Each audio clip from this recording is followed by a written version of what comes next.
Okay, so let's look at Genesis 6, verse 1. Va-yahi, that's to exist. Kaf yod, when, for, so, because, if. Hey, chet, lamed, the, vulgar, profane, common, popular, the Adam. So it's basically saying Adam became many, numerous. But the word isn't numerous. It became popular instead of exclusive. Hey, there's a human, there's a human. It's like now there's a bunch of humans. Why didn't it just say resh bet, which would be to multiply? There's this whole thing about the equidistant letter sequencing and the codes written, and so why a particular word was used or its synonym could have been used, nobody knows. But I'm just saying, once you start studying each letter and each reason for these spelling of these words, it gets into this whole other realm. Plus the gematria value, the number value of each letter that composes a word. There's different reasons, but the hey, het, lamed doesn't necessarily mean that Adam was doing anything bad or wrong or vulgar. It just became popular. There was a whole bunch of humans, a whole bunch of Adams. Ha-adam, lamed resh bet. There you go. Resh bet, multiply, increase. Al panei, upon the face. Ha-adama, the land, the earth. Just so you know, Aretz, Aleph Resh Zadi, is referred to as earth. First verse, created the heavens and the earth. Hashemayim v'aretz. Aretz is earth. But then sometimes you'll see the word Adamah is translated earth. Well, Adam was made from the clay. So Adamah is the soil, the clay of the earth. What I'm saying is you can't necessarily trust the way people have translated each word. Oh, does it mean earth, or does it mean land, or does it mean clay, or it's like, because the people that invented the King James Bible and run it as, put your hand on this and swear, if you're going to take an oath, they also own the meaning of the word human because it's English. It's like Adam is Hebrew. I know I can use the word Hebrew, the Hebrew words, without them claiming anything, but I'm not going to, now I got to train my mind to quit using their lingo. The next word is vav bet nun vav tav, and banot. Well, that's the word translated daughter because it's got the feminine suffix vav tav, ben, having to do with children. But remember, it's also being, ben is also building. It's also understanding. And then the word yalado, yalad, yod, lamed, dalet, vav. Well, lad, the Scottish word for lad, laddie, the boy, or even a lady is a woman. So the lady or laddie, and what I'm just trying to show you, thinking it's offspring, it's children, but it's kind of like the generations. But the word dalet, vav, resh, dor la dor, that's generations. So again, I'm trying to help you learn how to read. So you can just sit there, look at the Hebrew text, and if you remember some of these things, then you'll know how to read it for yourself. That's the point of all this. So lamed hey mem means unto them. So daughters are born unto the Adam, as Adams became more common on the face of the earth. Well, that was already happening, wasn't it, for Cain to have got a wife? And the guy that we were just reading in chapter 4, Lamech, said to his wives, I mean, what's the big deal that it should suggest this? It goes on to verse 2. Vayirah, Yod Resh Aleph. Well, that's Yod Resh Aleph is to give fear, reverence. But this is Resh Aleph Vav. Vav is the masculine suffix. Resh Aleph Hey is the word that means to see or perceive. So somehow something put on exhibition. You could read this word both ways. Does it mean fear or reverence? Or does it mean that they perceived or understood or saw something? What did they see? What did they understand? What were they allowed to see? He allowed himself to be seen is one of the meanings of Resh Aleph Hey. But if you say, well, this is Yod Resh Aleph Vav, and Vav is a suffix, so I'm just going to look at Yod Resh Aleph, you're never going to see this. And if you're looking for the word in the dictionary, Resh Aleph Vav, you're not going to see it because it's only under Resh Aleph Hey. Different suffix. Then it says B'nai Ha Elohim. Well, that's translated sons of God, or my son, the gods. Hey Elohim, the gods. Aleph Tav Benot Ha'adam. So it says, well, wait a minute. This verse 2 of Genesis 6 says, they saw, who did? So you have the verb and then the noun that the verb is acting on. That's the way the syntax of Hebrew is presented. So you say, the sons of God saw the daughters of Adam. That good. Tov. Well, it's not just tet vav bet, it's tet bet tov. We'll talk about that in a second. Hana, behold, here gladly. Vav yod kuf het vav. Well, kuf het means to seize a hold of them. Nashim, well, nasha, nun shin hey is women. Makal asher bacharo, from all that they chose or selected. So it says, the sons of God saw the daughters of men that they were good, and so they took all they wanted. Well, who's the sons of God? It all depends on what the definition you give to the words. There was a guy named the Bible Answer Man. It was Walter Martin. He wrote a book called The Kingdom of the Cults, and he was on the radio and stuff. When he passed the baton, you might say to the guy named Hank Hanegraaff. And I remember back in the 80s, Hank Hanegraaff was on air. Anybody had a question, write it in, and he'd give you the definitive answer. And he was addressing this, and he said, listen, it is a fact. The angels in heaven do not have genitalia. Therefore, they're not going to mate with human women. Therefore, this doesn't refer to demonic fallen angels with a disposition of lusting after human flesh. So then who are the B'nai Elohim? It must be the Christians going after the heathen girls. Who's the B'nai Ha-Elohim? Well, that must be Seth and the good guys. Seth and Enosh and Kenan and Mahalalel. Those guys went after who? Well, see, it all depends on the definition you give the words. If you look in the Stone's Tanakh here, they'll say the word Elohim is translated rulers. Rulers? These are the sons of the princes and judges. For Elohim always implies rulership, Rashi. Daughters of man refers to the general populace. So Rashi, this great rabbi, says, this is the way it works. You're supposed to have a distinction. You know, you hear about the blue bloods, the royalty. So you got the kings and queens and princes of, let's just call them the houses of Europe. The royalty of Europe. Why are they called blue bloods? Because everybody else is the red bloods. Everybody else is the peasants, the soldiers that have to bleed. They have special privilege, and they are not supposed to intermarry with the red bloods. So when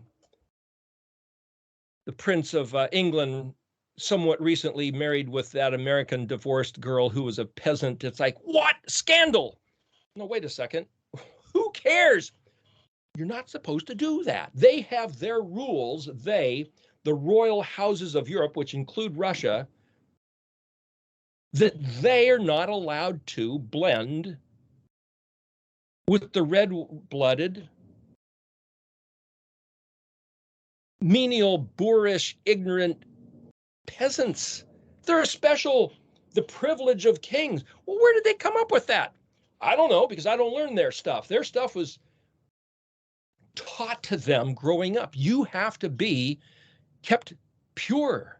So that's why all through history, the royal houses of Europe, you know, the Prince of England is going to marry the Princess of Spain, and France, all these other countries thrown in. It's like, what are they doing? It's like, I don't know what they're doing. That's their business. Well, who's the Elohim? So some people say, well, the B'nai Elohim have to be demons. But what if there is no demons that are allowed to do that? Well, they're fallen angels. No, but according to Hank Hanegraaff, they can't be fallen angels. Well, they're the sons of gods. Sons of gods? What gods? There are no other gods. So somebody has to sit there and say, I'm now going to make up a reasonable definition as to what this word, the Elohim, means. But you see, for Rashi to say, we Jews who understand this language, we know that the word Elohim does not necessarily refer to gods. It's anybody in a powerful position, which could be a judge, could be a prince, could be a professor, could be your pastor.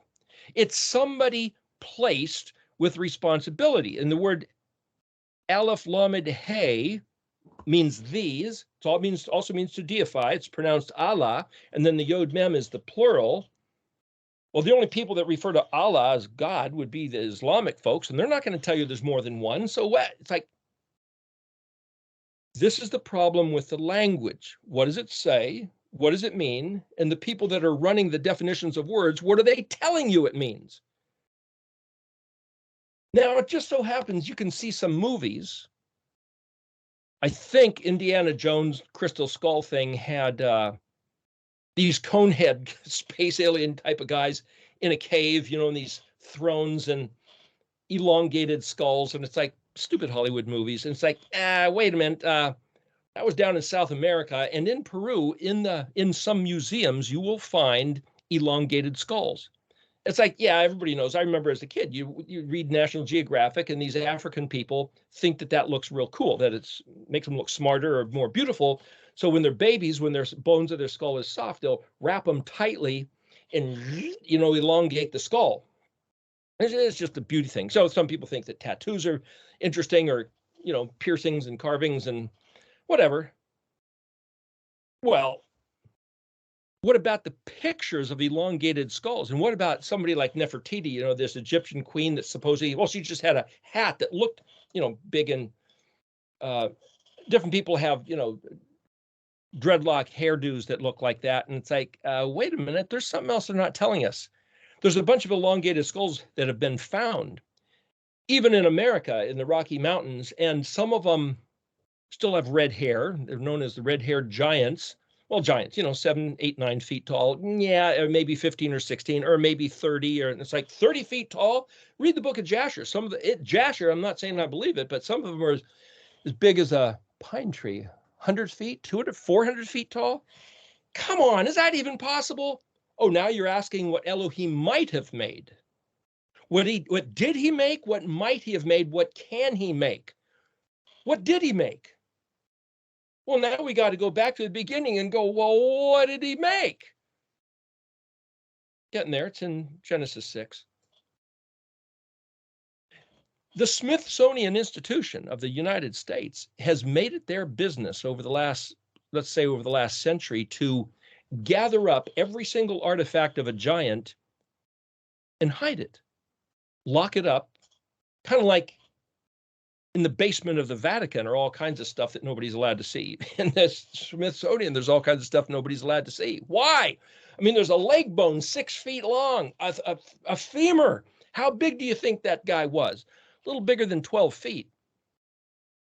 If the femur, I think mine's about 2 feet and I'm 6, so that's 3 times. If it's 3 times 6, that's 18 feet. Why don't they ever show those guys? They're not just 9-footers or 7-footers. That's misinformation. Well, who are these giants? Well, they're just giants. Was that just another breed of animal? Yeah, but they look human. Except if you look at some of these cone heads, they're not necessarily the same lines in the skull where the pieces of the skull fit together. Well, then they're not human. They're not Adam. And then they found, I think it was down in Peru, they found some creatures that are 3 inches, 6 inches. One was 20 inches, a grave of some. They look human. Only the shoulders were not human bones, but they looked human. There's a head and 2 arms and 2 legs and a torso, and the female had eggs inside of it. So that's not humans, kind of like a platypus. And it's like, they're not Adam, but they look anthropomorphized. Let's say that. What the heck are these things? We're not told. We're told to leave that alone. That's just fairy tales. Did fairies exist? I've heard stories of somebody opened up a box and found a whole collection of these little fairies, 3 inches to 6 inches tall with wings that were anthropomorphized, human-looking, that somebody had collected a few hundred years ago in Scotland. Had gone all around Europe collecting these things. And it's like, wait a minute, fairies are real? Giants are real? We're told they're just fairy tales. I don't know. I don't even know the shape of the earth. What I'm saying is that what if Elohim had made all kinds of stuff? What if he had made all kinds of stuff that they just haven't told us about? Why? I refuse to believe that. It's preposterous. Why? You look at Genesis 2, and it says, thus the heavens, verse 1, thus the heavens and earth were completed, and all their array, all the stuff regarding everything else. And it's like, yeah, but that word array is Zadi-Bet Aleph, which is the word, it ends with a mem for the plural, Zadi-Bet Aleph mem. Zadi-Bet Aleph is the word translated army, legion, or host. That means all the hosts. That means all the inhabitants of the locations. Microbacteria, fungus, plants, animals. Let's call them humanoids. Space aliens, creatures that defy our categorization, like Bigfoot. Doesn't exist. What do you mean doesn't exist? I know I've heard some people say, well, they do exist, not only physically, but they have an interdimensional capability where they can appear and disappear. You can't do that. No, we can't do that. We don't know what they are allowed to do. Well, who are these coneheads, these giants, these Sasquatch? I don't know. What if they were put here as some sort of dominating force? As a matter of fact, why in Egyptian hieroglyphics do you find pictures of the Egyptian pharaoh being really big? Or even in Sumer, you'll see the Anunnaki sitting there on a throne and a bunch of humans or people walking up to him that are this big, and he's sitting on the throne. If he stood up, he'd be 4 times their size. Well, they were just doing it to graphically show that he's the big shot. So he's drawn bigger. So Egyptian pharaoh riding his chariot is this big guy, and all the people were little guys, but he was drawn big as a graphic descriptive model. No, somebody told us that. Well, why did they draw him big? Maybe he was one of these big giants, which is why he's the pharaoh with the cone head. No, you're not allowed to think that. Why not? What if that's what Elohim built? And what if Yahweh's a vote? Yahuwah, the creator of the heavens and the earth, and all there's a vote, all there's Zavam, all the hosts of living things within every realm, whether it was time and space or dimensions that are just stuff we can't comprehend. Yeah, him. And what if he put on the face of the earth something that he just calls the Elohim? The coneheads? The giants? The space aliens? And it says they saw the daughters of the Adam, but the word that they were Tov. What's Tov? Tet Vav Bet. But here it's written Tet Bet Tov. Well, Bet Tov is the word for daughter. It's plural. But why didn't he say Tov? Good, functional. So let's look at other things with the letter Tet. You get Mem, Tet, Hey, spreading, bent, injustice, or perversion. Mem, Tet, Vav, Hey, spun, yarn. I think the word for noontet is to throw out a net, where you get noontet is NT, net. And it's like an array. It's like the retina catching fish in a net. Mem vav tet means shaken or overthrown. Mem vav tet yod bet. So tet yod bet, tiv, oh, that's like tov, that was good. But it means motif, or motive, something set in motion. Mem vav tet tet vav is a linkage. And then if you look at tet bet tav, because this is tet, it'll say, look at tet bet ayin. It's like, why would you compare an ayin to a tav? Why would you pronounce a tav as an S? The way the language works, and that's the benefit of Klein's dictionary, is it'll show you that every once in a while there's this complete anomaly. Why would you associate an ayin with a tav? But it means sinking in. The word tet bet ayin, if you're stamping a coin, you take a piece of metal or a piece of clay and you stamp in an impression, coin making. It means characteristic, nature, element. To put a ring on something for identification. You put a wedding ring, oh, you're married. You put a ring on a bird, oh, this one's domesticated, it belongs to so-and-so. It means formulated, a formula, type, or chemistry. So there's if you look at this tet, it's that which goes around, has to do with bet tav, daughter. The word for daughter being bet tav also means village, or one worthy of, or one protected by. So a village, by definition, doesn't have its own government. It's under the authority or the auspices of a county or a city over it. If it had its own government, it would be a town with a mayor or hamlet or city, but a village by definition. So it all depends what these words mean. So tet bet tov, something worthy of or under some authority. The authority of what? Well, if tet's something that turns, I could say, what is DNA? DNA is an authority of a pattern of what we call 4 different letters in this spinning helix, which determines the way something's going to, what species it's going to be, or the characteristics expressed by the particular individual of that species. Hence, it's responsible for the way they think, the way their attitudes. I mean, going back to the beginning of saying the Elohim who created the universe not only created what does the animal look like, but how does it think and how does it hunt for food, whether it's a vegetarian or an omnivore or a carnivore, and how do the gastric juices of its digestive system work with its brain, and the chemistry of the whole thing is just so incredible. I refuse to assign that to the devil, so it must be assigned to Yahweh Elohim. Yahweh's a vote, the Elohim who bara shemayim ve'aretz. He designed all this. And therefore, if there's going to be space aliens or demons or angels or Elohim or whatever they are, he invented those also. And he invented the DNA, which is the formula of characteristic. Hey, that's the Tet Bet Tav. And somehow the B'nai Elohim noticed they were doing what? Genetic research? They noticed that there was a way to manipulate the DNA or to blend with the DNA of the Benot HaAdam.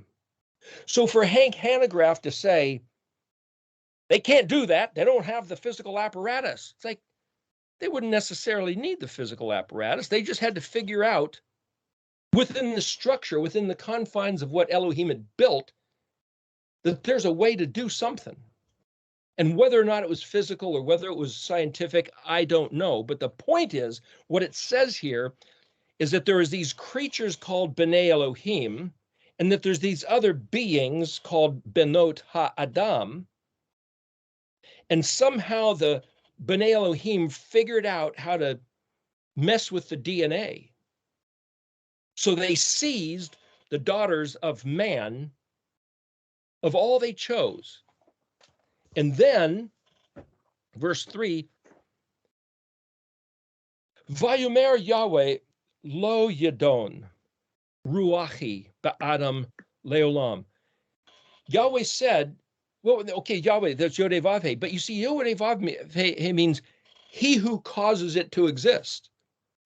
So these creatures could only do what he allowed to happen.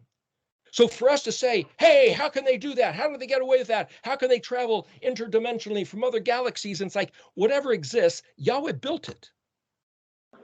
He's the top guy. If we're his people, that's all that matters. If we're his headdress, if we're close to his heart, if we're his kadoshi, that's all that matters to us. And whether his zavot include things that we can classify or not classify, so what? But he said, he who caused it to exist, he says, I'm not going to yod dalet vav nun. Dalet vav nun is the root of the word for Dan or judge. Hey dalet yod nun means this one. Yod dalet is hand or power. So you could say, I'm not going to argue or contend, or my spirit is not going to wrestle with the spirit of Adam continually forever. Bet Shin Gimel Mem, Shagam. Well, Gimel Mem means also. Bet Shin Gimel Mem means because. Shin Gimel Mem means mortis, tendon joint, to bind by suffering, to join like a hinge. Because he, the man, is basar, flesh, and exist imin moe ve asharim shana. So that's translated 120 years. He says, I'm not going to argue with man forever, so I'm going to limit his day. He's only flesh. I'm going to limit his days to 120 years. And it's like, wait a minute. The word for count, yod mem, yod nun, imin. The word for count also means invent, species, classified, and gender. The word mem aleph hey is translated 100. Mem hey means what, where, how, why. Aleph hey is here. This is what I've made, or getting away from what I've made. Asher, ayin shin resh, is the word for 10, but it's also wealth or to be enriched. To be enriched is to accumulate masses of. So it's like his name is Zavot. Yahuwah Zavot. Zavot is translated legion or host or armies. The word shana, translated here year or years in the plural, wouldn't shanim be plural, but shinun is the number 2. It's the color red, and it means to change, variance, difference. It's the word for teeth, and it means to be of hatred, meaning you have a certain countenance, and all of a sudden something comes up that you hate. Yeah, you're like a whole different person. Similar to the word ivri, which is to be Hebrew, also means to be angry or pregnant, and you're like this whole different person. But the one way to read this is, I'm not going to contend with Adam forever because he is flesh. Exist he will for the count of 120 years. Or I could look at this and say, my ruach bet Adam, with Adam forever. My spirit, my ruach, is with, because that letter bet Adam can mean with or it can mean against. The letter bet is a prefix, in, with, among, through, against, or in the condition of. So we're told what this means. I'm not going to fight with these guys forever. I'm going to limit his years. Instead of living to be almost 1,000 like Adam and all the other guys living 800-900 years, 120 years. And then he reduced it down to 70 plus or minus. But see, I could read this. No argument, my spirit is with Adam forever. There's no question. My ruach, Adam, unique of all other creatures, was made in the image and likeness of Elohim. So regardless of whether they're Sasquatch or demons or angels or space aliens, Adam is Adam. His ruach, the ruach of Elohim, is with Adam forever. Blended like a hinge with a pin in it. And this is good news. See, the word basar is flesh, but it's also good news. Existing, yod mem, yod nun, can mean to invent something, species, classification, or gender. Well, these days, sociology class and university in the United States, they're teaching, a few years ago, it was 64 genders. I think it's up to 100 and something genders now. 100 and something species or classifications of variant genders. Well, you'll see that Yahweh says he invented male and female. Well, if you want to be Yahweh's people, it's like, okay, male and female. We got nothing to do with that, God. We're going to invent our own reality. We're going to say there's 100 species. Okay, well, he says go ahead and make 120 species. 120 changes. What if there was 120 different variations of humanoids?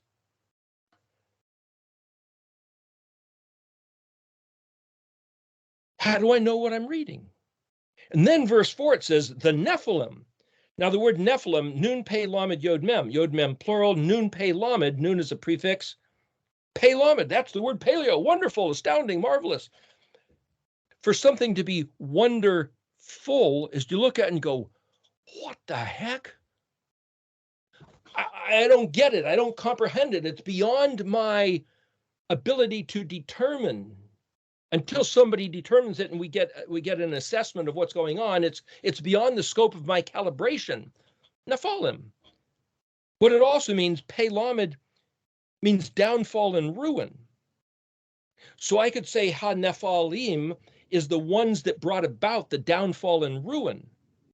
They existed on earth in the days hahem of them, vegam, and also, remember, also back and forth, achri kan.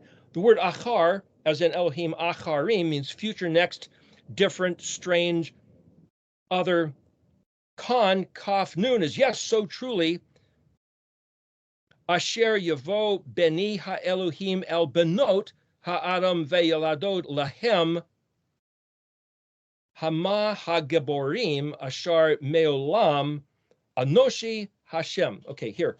The Nephilim, that's verse 9 of Genesis 6. The Nephilim, the ones that brought about the downfall, existed on earth in those days and also future, certainly. Where did they come from? It goes on to say, who that which, authentic, validate, that's the word asher, Yod Bet Aleph-Vav, arrive, enter, come into the picture, B'nai ha-Elohim, the sons of the Elohim. So the deities finally understood how to mess with the DNA toward the daughters of the Adam, and Yalad, lad, brought forth the birthing of, to them, the ones that are called ha-Geborim. Well, the Gebor, Gimel Bet Resh, the manly man. Gebor can mean men. Zakar is masculine, Gebor is masculine, but Gebor is also hero, champion, knight, this powerful, mighty one's hero. Hagabur, Hey Gimel Bet Resh, literally means to amplify or strengthen. Wait a minute, aren't our scientists working on that now? Weren't they doing that in the 1940s, trying to come up with this super race of soldiers? Extra strong, extra fast? Wasn't the $1 Million Man TV show about that same thing? How do you amplify or strengthen the features of a human? And then Asher Me'olam, remember that phrase in the song was saying, you have opened my heart to your words of Me'olam. Me'olam is from the ancient past. So here, there's these superior race or superior appearing modified DNA, amplifying and strengthening what still looks human but is beyond human.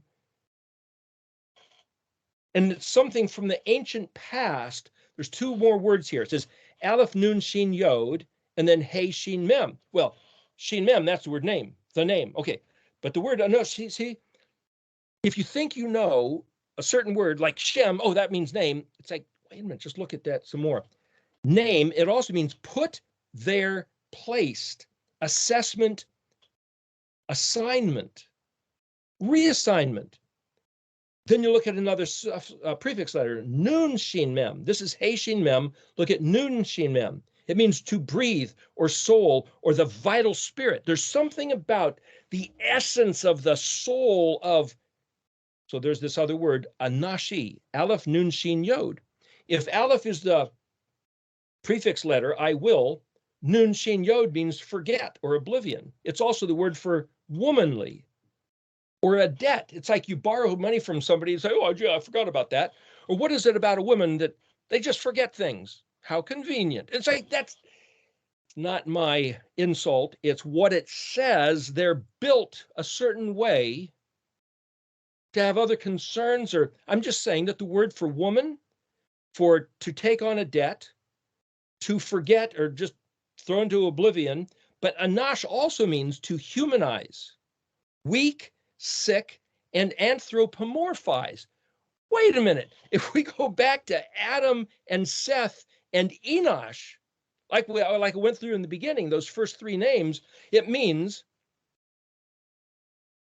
Adam was established to be in the likeness of Elohim, and somehow like this hinge, he's blended with the ability to be intoxicated with inferiority, weakness, loss. And somehow, for some reason, these creatures called the B'nai Elohim It's almost like they said, listen, let's say they did have the physical capacity to mate with Benot Ha'adam, the daughters of men. They thought that there was something about that that was so worth their while, they would ditch their assignment to be separate from human, figured out how to blend, risking some sort of eternal torment. So then you run into the New Testament, and I think Paul was writing about it. I forget where it was. He said, these, let's just call them angels, turned their back on their first estate, and they did what they shouldn't have done, and so they're going to be locked up in chains of eternal bondage and punishment forever, thrown into the lake of fire. And it's like, what? Well, that's maybe just these words. From eternity past, Anashi Ha-Shem reassigned their place on account of anthropomorphizing the woman's place, or they decide to take advantage of what a woman was. They didn't mess with Adam, they were messing with the women. If we go on to Genesis 6:5, Yirah Yahweh ki rava, and he saw Yahweh that all increased, multiplied, resh ayin tav. Well, ayin tav is the word for time, but resh ayin is evil, wicked, harm. Ha'adam, be'aretz, the man on the earth, and all yod zadi resh. Well, zadi resh, like zadi vav resh, zor, means image, picture, semblance. It means to be wrapped up or confined, to give something a shape, form. It means to produce, imagination, impulse, inclination. So every inclination of man was always evil continually. Then the word mem, chet shin bet. Well, chet shin bet is the word for, where you get the word for abacus, or to imagine or to think, and a wonderful creative design. To give something concrete form, calculus, ingenious, calculate, ingenious device, thought, perceptible, lavo, his heart, rock, resh kuf, only evil, all day. So it's kind of like Adam got to the point where all he could think about was doing stupid stuff, doing evil. Gosh, it's kind of like watching some of these video games or some of the stuff on TV. It's like, watching the movies, it's like, why is it always evil continually? I mean, it might be interesting at first, and then you get kind of sick of it. It's like, is there no alternative? What the heck? And, I believe it was Yeshua speaking that says in the later days that on the face of the earth, it's going to end up in the future being like it was in the days of Noah. The reason I'm reading this is because this is what was going on in the days of Noah. Verse 6. Vav yond nun chet. Well, that's the word for Noach, but nun chet mem means console, compassion, grieved, sorry, or repent. Yahweh ki asha et ha'adam be'aretz. It grieved. He was sorry, but chet mem also means angry and hot and to take revenge. Yahweh was grieved and sorry that he made Adam on earth. And then here's this word, vav yod tav ayin zadi bet, which means pain, hurt, grief, sad, vexed. Al lavo, towards his heart. If he knows everything, didn't he know full well what this man was going to do? If Yahweh knows everything from the ancient future, from the past, he can see through time. Was he surprised that Adam would do what Adam started doing? Why was he surprised? Didn't he know? Why would he be grieved? Didn't he already see that coming? Wasn't that already factored into the whole thing or not? I've had this conversation with people. Does he know or does he not know? I was sitting there with my brothers and sisters one day at a restaurant, had a pizza there. And all of a sudden, my sister reached out and grabbed this piece of pizza. And there was one last piece of pizza. Nobody knew who was going to take it. And she grabbed it. Did he know I was going to be the one that would grab this? Probably it was all mandated. It was written in the stars. It's like, no, not necessarily. We didn't even know who's going to reach out and grab that last piece. Because we were talking about this issue. And it's like, does he know or does he not? Well, then why is he disturbed? You'd think he would say, yeah, this is all part of the plan. So I got it all factored in. There's going to be a flood. I'm going to wipe these guys out. You get in the next verse 7, Genesis 6, verse 7, it says, Vayemer Yahweh, Aleph Mem Chet Hey. Well, Mem Chet is the word for fat or marrow. But Aleph Mem Chet also means, Mem Chet Hey means assign payment, hinder, protest, strike upon, or wipe out. In other words, if you do this job, you get paid. If you do that evil, you get paid. And I'm going to give you the payment for the evil that you're doing. I'm going to smack you, wipe you out.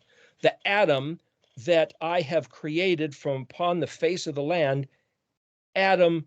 And then it says, Ayin Dalet, which is until Bahima, which is like until the animals or including the animals. Why is that Ayin Dalet? Ayin Dalet is a witness or a testimony.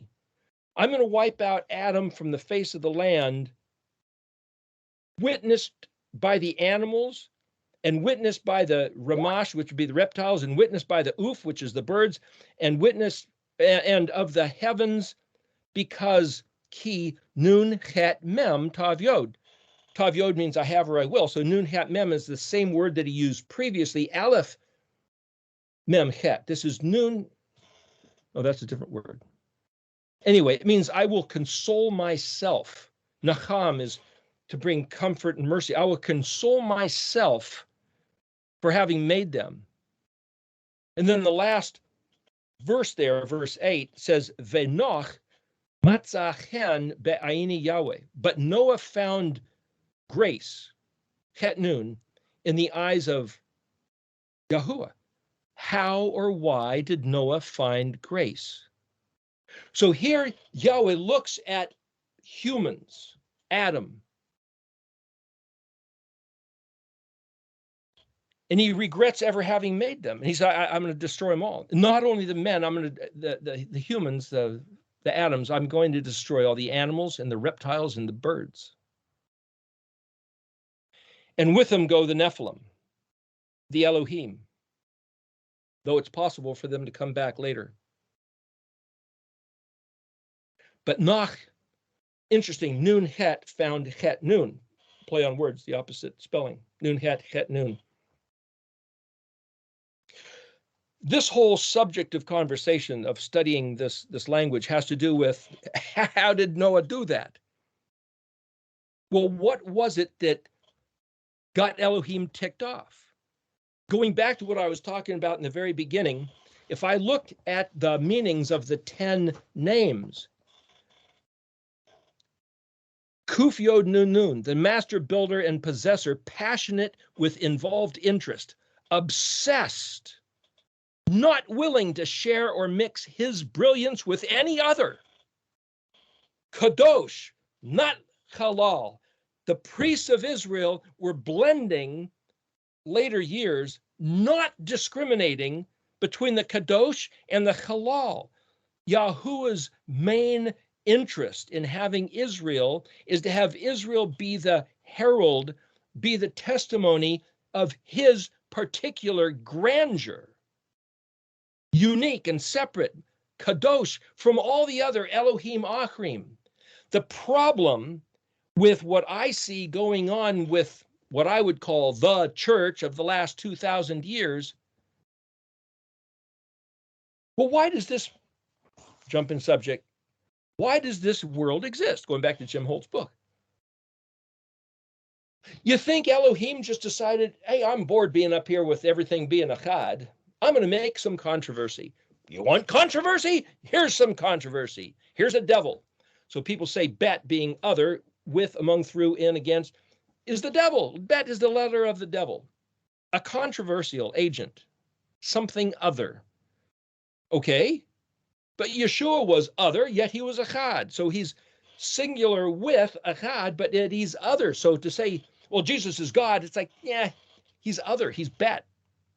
Even though he's conformed achad in a unity, he's still other, so he's better. I can't regard him as the Aleph. We got into that conversation. But here's this concept of, what's Elohim looking for? Apparently, he wants a people. He wants human Adam to appreciate him for who he is, to discriminate who he is different than all the other options, to retain the value and purity of his identity. How do you do that? The Sabbath day and the festivals. That's what he gave us. He gave us his name. He gave us his character, laid out in the stories of Scripture. He told his people, keep this day. It means that you regard that I'm the creator of heaven and earth, and that you want to be my people. You're listening to my voice. Listen to my voice, which can only be done, my take on it is in Hebrew. Therefore, even if you're a scholar of Greek or Latin or English or, David Windmiller, all the wonderful parse syntax grammar of English, it's like, wow, sorry, it's not Hebrew, too bad for you. He gave us the language. He gave us his name. What's it mean? Well, the Lord, the dominant one. It's not what his name means, nor is it his name. Jesus, the name above all names. Sorry, wrong. Jesus is not the name above all names. Yahuwah or Ehyeh, or even if it's Yahusha, or the word Jesus is a fiction. Doesn't exist. Other than by decree of state of some sort of ruler. What did he give us? He said, be my people, be kadosh as I am kadosh, therefore do not eat certain food. So if we eat certain food that he said not to eat, how's that being any different than an Elohim, B'nai Elohim, Yod Tet Tav, or Tet Bet Tav, blending somehow with the daughters of men? If he wants everything to be distinctly separate, and he gave us the Moedim and his language and his name and the instructions of his covenant, wear certain clothes, don't wear other clothes. Rest on these days, work on those days. Eat this food, don't eat that food. Think these thoughts, don't think those thoughts. Why? To retain his identity. Well, then if you blend with the ways of the other cultures, the heathen, the other civilizations, the other religions, like what Solomon ended up doing, you've ruined, blown, ditched, vaporized the whole reason why this place even exists. So to understand why does this world exist, it's for some Adam to choose, Bachar, to be the Kadoshi, the sacred people. Well, if you get to the end of your life and you never knew that was an option, you never knew that that's why we're here. You thought we were just here, what? Just existing? Why does the world exist? Why is there humans on the face of the earth? Why is the earth in the middle of the universe? Why is there stars in the sky and fish in the rivers? Just is. Yeah, it just is, but why? It's a stage set for what story? The stage set for what story? Why did Elohim, when he saw how the story went, he's like, why did I even do this? Yeah, tear it all apart. But Noah found Chan. How?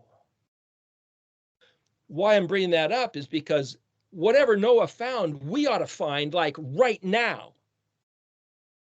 How do we find favor in the eyes of Elohim?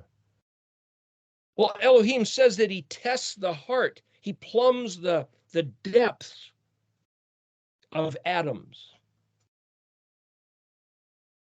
If his standards are Emet, Chesed, Mishpat, Zadika, truth, kindness, justice, and righteousness, and if Yahusha says, I only pursue the things my Father pursues, I only do what I see him doing, I only have a heart for his heart, then for us to, as Adams, intentionally place our heart right there in the same spot,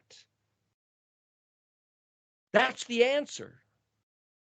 I was talking to somebody the other day, theoretically asked this question, why are we here? It's like, never thought about it. Never thought about it. Say, well, it would be a heck of a thing to get to the end of your life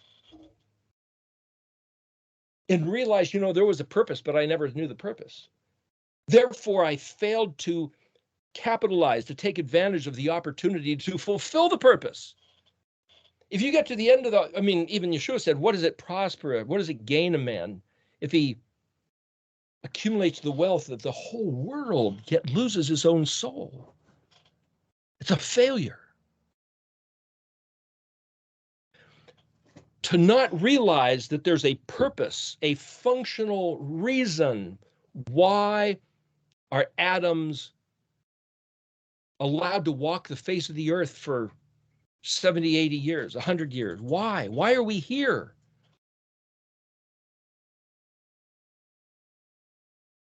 Finding favor in the eyes of Elohim in order to prolong those years is one thing, though from what I see, those later years aren't necessarily worth being here in terms of the physical abilities. But so it's not about having fun.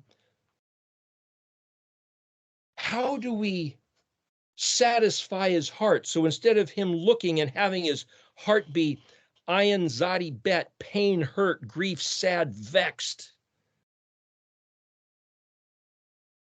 that we actually bring a spark of joy to his heart?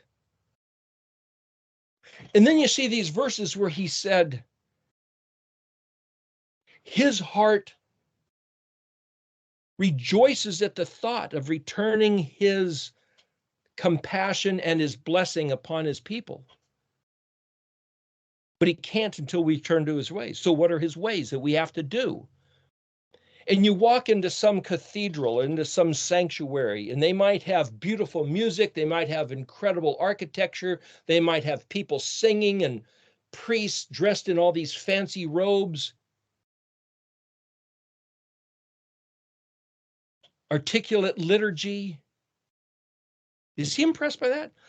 You notice the coronation of King of England a few weeks ago, and you see all these people with funny hats and robes and different colors and weapons, and they're walking down the street in a parade and gold and all kinds of stuff.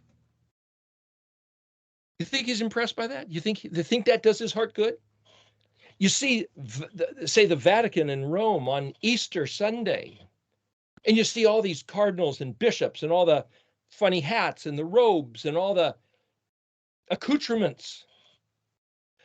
2,000 years ago, Yeshua said, Peter, upon this rock, I will build my church. Do you think that vision of the Vatican on Easter Sunday is what he had in mind? You think Yeshua was talking to these kind of crusty fishermen and saying, Peter, on you, I'm going to, one of these days, 2,000 years from now, we're going to have some golden glitter. We're going to have fancy robes and colors and satin and red crimson, and they're going to have really great these big fish head Dagon, the fish god hats, and man, I look forward to those days. Do you think he cares about all that? That's the array. That's the zavot.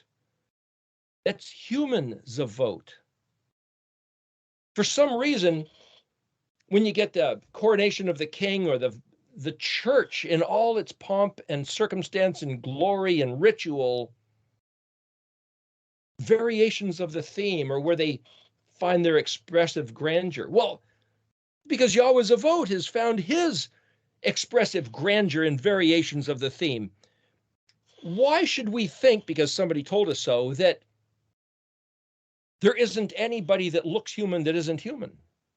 Well, you look at the scientists, they'll say, well, them chimps, gorillas, they, the simians, they kind of human, but they're not. We're better than them. Yeah, but what about the other extreme?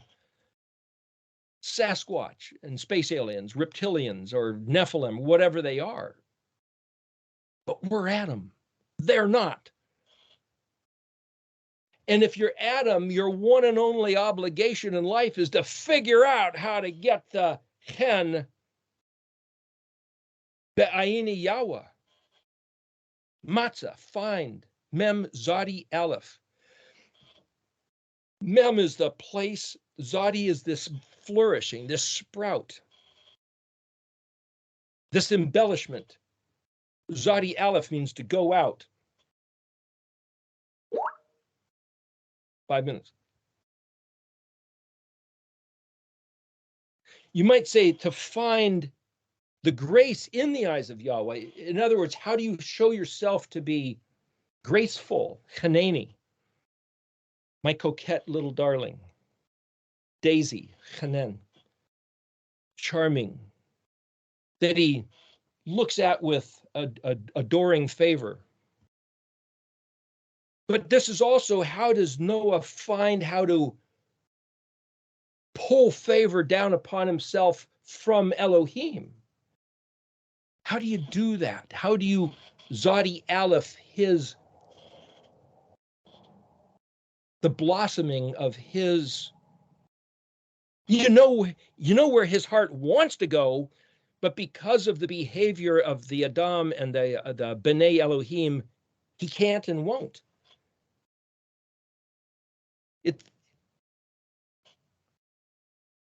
If you're going to give a gift to somebody and you find out what they want, and so you bring them that as a gift, or you might say, hey, listen, I don't care what they want. I just like the idea of giving this to them because I like it. It works both ways. It's kind of like if you were to say to Elohim, if you said, listen, I don't care what you want. I learned how to sing a song, and I'm going to sing this song to you so that you'll appreciate this song.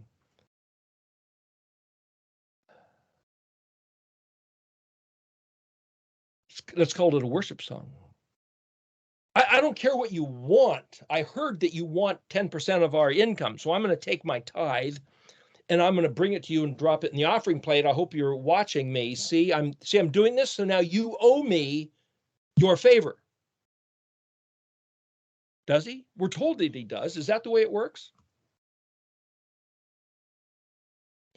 I know you said you wanted your people to rest on the seventh day Sabbath, but I'm going to work. I'm going to give you not working on Sunday, and you're going to take it because that's what I'm giving you. That's my worship of you. You better take it from me because I get something for that now. Is that our attitude? Is that what we're taught? We're going to give him what we want to give him, and he better like it because that's all we're giving him. Or do we find out what he wants? Where is the place that his favor flows from? That's the mem, the place of the zodying, alephing, what? His hen.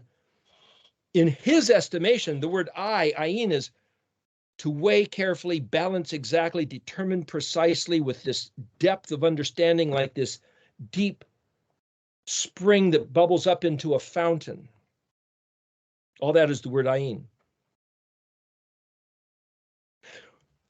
The whole idea of studying this language, the whole idea of, using my antenna here, of looking at the Torah is because that's where it is. And yet, for 2,000 years, there's been many deaths of hideous torments where the church has insisted that there's nothing there. So if I'm correct about saying, well, yeah, there's something here that we need to find out, then the church is a liar, and the church is a thief, and the church is a murderer. Satanic. The church is satanic. Does it get any more simple and clear than that? If you're adversarial to Yahuwah, if you're controversial to the truth, if you're leading people astray from what he said, and if the days coming in the future, when that stone finally comes and hits the feet and knocks it down and fills the earth with a new kingdom which will last forever, Nebuchadnezzar's dream, it's going to do away with that entire structure of thought and power and dominance and replace it with one who will say, I will, as a good son, be of my father's heart and walk in his ways, because the word heart is Aleph-Beit.